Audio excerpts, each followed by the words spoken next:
नमस्कार प्रेक्षकांनो, मालिकेच्या आजच्या भागामध्ये आपल्याला पाहायला मिळणार आहे की जेव्हा पूर्वाने तिचा निर्णय सांगितलेला आहे की आता मी ऊर्जाची पाठवणी करणार नाही, कारण त्या घरातल्या कोणत्याच व्यक्तीने ऊर्जाला स्वीकारलेलं नाहीये, तर माझ्या ऊर्जाची तिथं घुसमट होऊ नये असं मला वाटतं, म्हणून मी हा निर्णय घेते.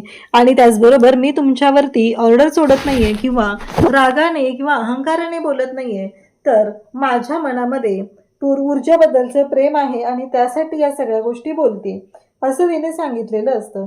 तेव्हा मात्र आता शौर्यने एक निर्णय घेतलेला आहे, जोपर्यंत ऊर्जा जागीरदारांच्या घरात स्वीकार केलं जात नाही ऊर्जाचा, तोपर्यंत मीही त्या घरात येणार नाही असा निर्णय शौर्यने घेतलेला आहे. आणि शौर्यने ऊर्जासोबत चाळीमध्ये राहायला जाण्याचा निर्णय घेतलाय. म्हणजेच आता शौर्य आणि ऊर्जाच्या चाळीतील घरामध्ये ग्रहप्रवेश होणार आहे आणि एक नात्याची नवी सुरुवात होणार आहे. तर ऊर्जाने आणखी एक गोष्ट केलेली आहे, ती म्हणजे मंगलाष्टिका जेव्हा सुरू होतात तेव्हा मुलीच्या आईला, नवरी मुलीच्या आईला तिथे मंडपात थांबायला परवानगी नसते, तिथून तिला जायला सांगितलं जातं. पण ऊर्जाने स्पष्टपणे सगळ्यांच्या समोर ह्या गोष्टी क्लिअर केल्या आणि पूर्वा इथेच थांबणार, माझ्या आईमुळं कोणतीही गोष्ट माझ्यासाठी अडथळा नाही होणार असं तिनं सांगितलेलं आहे. हे सगळं कशा पद्धतीने होणार आहे ते आपण आपल्या आजच्या या व्हिडिओमध्ये पाहणार आहोत.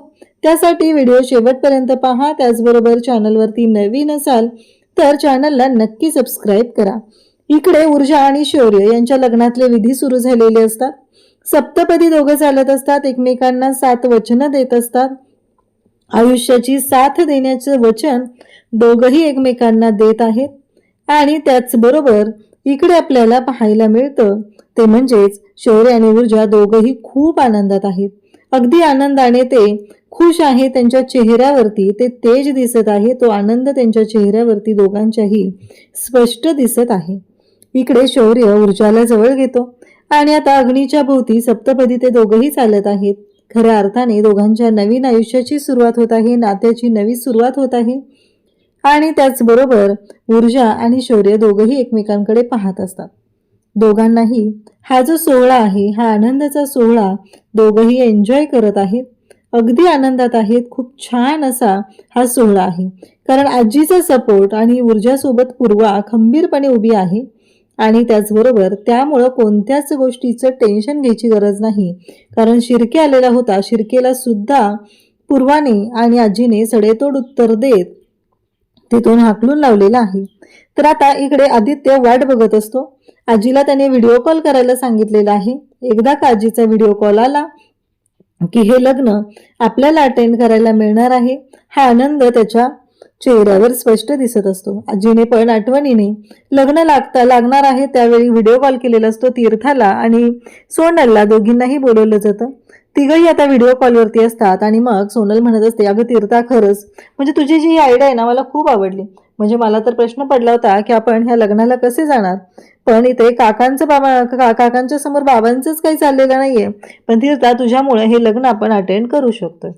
इकडे आपल्याला पाहायला मिळतं ते म्हणजे आता आजीने तो मोबाईल एका मुलीकडे दिलेला आहे आणि तिला सांगितलंय की हा व्हिडिओ कॉल आहे, हा व्हिडिओ कॉलवरती इथे सगळं जे काही चालू आहे ना ते दाखव.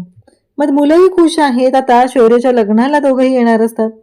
आता मंगलाष्टिका सुरू होणार असतात. गुरुचे अंतरपाठ हातात घेऊन उभे आहेत. पूर्वाला म्हणतात की नवरी मुलगीची आई, तुम्हाला या लग्नामध्ये आता थांबता येणार नाही, मंगलाष्टिका सुरू होत आहे. तेव्हा पूर्वा म्हणते की हो गुरुजी, मी जाते असं म्हणत पूर्वा आता चाललेली असते. तेव्हा ऊर्जा म्हणते की थांब आई, तू कुठेही जाणार नाहीस. सगळेजण ऊर्जाकडे पाहत असतात. ऊर्जा असं का म्हणते? तेव्हा इकडे सगळ्यांना धक्का बसलाय की नक्की अचानक ऊर्जाने थांबायला का सांगितलंय. इकडे लग्नमंडपातही सगळ्यांना धक्का बसलेला आहे. तर इकडे घरी सुद्धा या 3 मुलांना वाटत आहे की अचानक काय झालं, म्हणजे ऊर्जा वहिनीने असा निर्णय का सांगितला, अचानक काय झालं असेल हा प्रश्न त्यांनाही पडलेला असतो. तेव्हा ऊर्जा म्हणते की नाही आई, तू कुठेही जाणार नाही, माझं लग्न लागताना तू इथे माझ्यासोबत मला हवी आहेस, तू इथून कुठेही जायचं नाहीस. तेव्हा मात्र सगळेजण तिथं असतात. ऊर्जा गुरुजींना सांगू लागते, गुरुजी पहिल्या काळात प्रथा होती, मला मान्य आहे, म्हणजेच मुलीच्या पावलं जड होऊ नये, आईचे अश्रू जेव्हा पाहिल्यानंतर मुलगी भावूक होईल आणि तिने माघार घेईल म्हणून हा निर्णय घेतलेला असायचा. पण आता तसं काही होणार नाहीये गुरुजी, माझ्या आईच्या अश्रूंमुळे मी थांबणारी नाहीये, कारण माझ्या आईचे अश्रू हे मला ताकद देणारे आहेत, बळ देणारे आहेत. त्यामुळं मी माझ्या आईला इथून कुठेही जाऊ देणार नाही. आणि मग ऊर्जाने आईचा हात हातात धरलेला आहे आणि सगळ्यांच्या समोर सांगितलेलं आहे. तेव्हा मात्र सगळ्यांना खूप छान वाटतं. ऊर्जाच्या ह्या निर्णयाने सगळ्यांना खरंच कौतुक वाटत आहे, कारण कोणत्याही आईसाठी ही खूप मोठी गोष्ट असते आपल्या मुलीचा लग्न सोहळा पाहता येणं. पण जुन्या प्रथांमुळे हा लग्न सोहळा काही पाहता येत नसतो आणि त्याचमुळं आता ऊर्जाने जो काही निर्णय घेतलेला असतो त्यामुळं मात्र सगळ्यांनाच खूप आनंद झालेला असतो. सगळेजण खूप खुश असतात. खऱ्या अर्थाने हा लग्न सोहळा पार पडत असतो आणि ऊर्जाच्या या निर्णयामुळे सगळ्यांनाच कौतुक वाटत असतं. त्याचबरोबर इकडे पूर्वा लगेच येते आणि ऊर्जाला घट्ट मिठी मारते आणि दोघीही एकमेकींकडे पाहत असतात. दोघींनाही खूप आनंद झालेला आहे. तेव्हा आजी सुद्धा तिथं आहे. शौर्यला आनंद झालेला आहे. ऊर्जाच्या या निर्णयामुळे खरं तर सगळे सुखावलेले असतात. त्यासोबतच आपल्याला पाहायला मिळतं शौर्य सुद्धा खुश असतो. इकडे सोनल आणि तीर्था म्हणत असतात, अगो किती स्पष्ट बोलते ही, एवढा स्पष्ट बोलणे वक्तेपणा खरंच, म्हणजे एवढी स्पष्ट आहे म्हणूनच तर डॅडला प्रॉब्लेम नाहीये ना, असे विचार त्यांच्या डोक्यात सुरू झालेले असतात.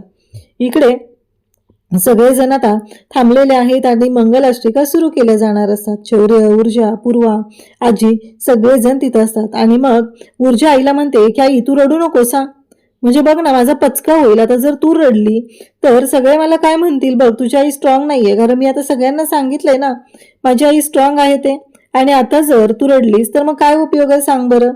असं म्हणत आता ऊर्जाने आईच्या चेहऱ्यावर हसू आणलेलं आहे आणि दोघीही त्यांच्या गोड चेहऱ्याने आता ह्या पुढच्या विधींना सुरुवात करत आहेत. त्याचबरोबर आता मंगलाष्टिका सुरू होतात. शौर्य तिथे असतो आणि तो ऊर्जाकडे पाहत असतो. दोघांच्याही मध्ये अंतरपाठ धरलेला असतो आणि दोघंही अगदी आनंदात असतात. हा सोहळा एन्जॉय करत असतात. ऊर्जा सुद्धा खुश असते. शौर्य सोबत तिचं लग्न होतंय या गोष्टीचा आनंद तिच्या चेहऱ्यावर ओसंडून वाहत असतो. आजी सुद्धा खुश आहेत, कारण मुलांच्या आनंदापुढे आजीने कोणताही विचार केला नाही. स्वतः एवढ्या वयाने मोठे असून सुद्धा पूर्वाकडे जाऊन त्यांनी त्या गोष्टीसाठी मागणी घातली. ऊर्जाचा हात शौर्यासाठी मागितला आणि या नात्याची नवीन सुरुवात केलेली आहे. इकडे ऊर्जा मात्र खूप आनंदात आहे आणि ही मुलं सुद्धा लग्न एन्जॉय करत आहेत. त्यांना सुद्धा खूप छान वाटत आहे आणि त्यांनी दोघांनीही हातामध्ये अक्षता घेतलेल्या आहेत आणि ऑनलाईन म्हणजे व्हर्च्युअल लग्न अटेंड ते करत असतात. इकडे आता दोघांच्याही गळ्यात वरमाला घालायच्या असतात, म्हणजेच हार घालायचे असतात आणि तो विधी सुरू होतो. शौर्य अगदी ऊर्जाच्या समोर मान झुकवतो, म्हणजे तो आता ऊर्जाच्या चरणी नतमस्तक झालेला आहे अशा भावना त्याच्या चेहऱ्यावरती दिसत असतात. अगदी हसत खेळत त्याने ऊर्जाचा स्वीकार केलेला आहे आणि ऊर्जासाठी आयुष्यभर तो ऊर्जाच्या पाठीशी खंबीरपणे उभा राहणार आहे. हा प्रत्येक त्याच्या नजरेतून त्याच्या चेहऱ्यावरील जे भाव आहेत ते सांगत असतात. सगळेजण टाळ्या वाजवतात. शौर्य आणि ऊर्जा यांचा विवाह सोहळा संपन्न होतो. पण पूर्वाने एक निर्णय घेतलेला असतो. पूर्वाचा निर्णय असा आहे की तिने आता ऊर्जाची पाठवणी करणार नाही, हा निर्णय पूर्वाने घेतलेला असतो. त्याचबरोबर आता ह्या निर्णयाबाबत तिने आजींनाही सांगितलेलं आहे. आजींना वाटत असतं की पूर्वा ऐकेल, पूर्वा नंतर तयार होईल, म्हणून आजींनी शांतपणे ऐकून घेतलेलं असतं. पण पूर्वाचा निर्णय हा ठाम झालेला असतो. काही झालं तरीही पूर्वा तिचा निर्णय बदलणार नाही हे तिने सांगितलेलं आहे. त्याचबरोबर आता ऊर्जा आणि शौर्य या दोघांनाही सांगितलं जातं. सगळे ज्येष्ठ आहेत त्यांना नमस्कार करा. शौर्य आणि ऊर्जा दोघंही पहिला आजींकडे येतात, आजींना वाकून नमस्कार करतात. त्याचबरोबर पूर्वा तिथे येते, मग पूर्वाला वाकून नमस्कार करतात. मग पूर्वा आजींकडे असते आणि म्हणत असते की कुमुदिनी मॅडम, मी तुम्हाला बोलले होते त्या पद्धतीने, आणि त्याचबरोबर मी ऊर्जाची पाठवणी नाही करू शकत आहे. ऊर्जा शौर्य दोघंही तिथं आलेले असतात. सगळेजण तिथं असतात. मग शेजारच्या ज्या काकू आहेत त्या म्हणतात, अगं पूर्वा काय बोलतेस तू हे, अगं लेकीचं लग्न झालंय, लेकीची पाठवणी झालीच पाहिजे ना. तेव्हा पूर्वा म्हणत असते की नाही, मला हे मान्य नाहीये, त्यामुळं ही पाठवणी मी करणार नाही, कारण माझी अशी इच्छा आहे. इवन माझ्याकडे जेव्हा कुमुदिनी मॅडम आल्या होत्या लग्नासाठी मागणी घालायला, तेव्हा सुद्धा मी त्यांना सांगितलेलं होतं की हे जे लग्न आहे ते दोघांमधलं नाही तर दोन कुटुंबांमध्ये लग्न होत आहे. दोन कुटुंब जोडली जात आहेत. पण आज या लग्नाला शौर्याच्या घरून तुमच्या व्यतिरिक्त कोणीही चाललेलं नाही. शौर्याच्या आईबाबांनी येणं अपेक्षित होतं मला. आपल्या मुलांच्या रागासमोर, मुलांच्या आनंदासमोर हा राग सोडून द्यायला पाहिजे होता, पण त्यांनी ते केलेलं नाही.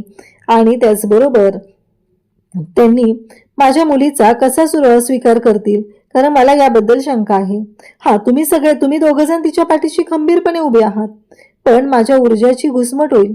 मान्य, मी चाळीतल्या घरात तिचा सांभाळ केलेला आहे, या सगळ्या गोष्टी मला मान्य आहेत. पण मी माझ्या मुलीला खूप आनंदी ठेवलेला आहे. मग त्या घरामध्ये वावरताना माझ्या मुलीची घुसमट होऊ नये एवढीच माझी इच्छा आहे, असं स्पष्टपणे आता पूर्वा सांगत असते.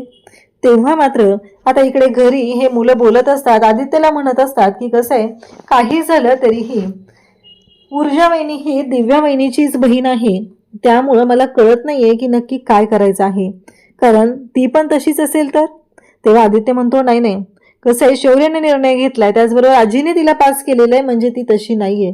नक्कीच काहीतरी वेगळ्या गोष्टी आहेत आणि ज्या तिच्यामध्ये शौर्याला दिसलेल्या आहेत. शौर्य असा माझ्यासारखा बावळट नाहीये, तो कसाही निर्णय घेईल आणि या लग्नासाठी तयार होईल.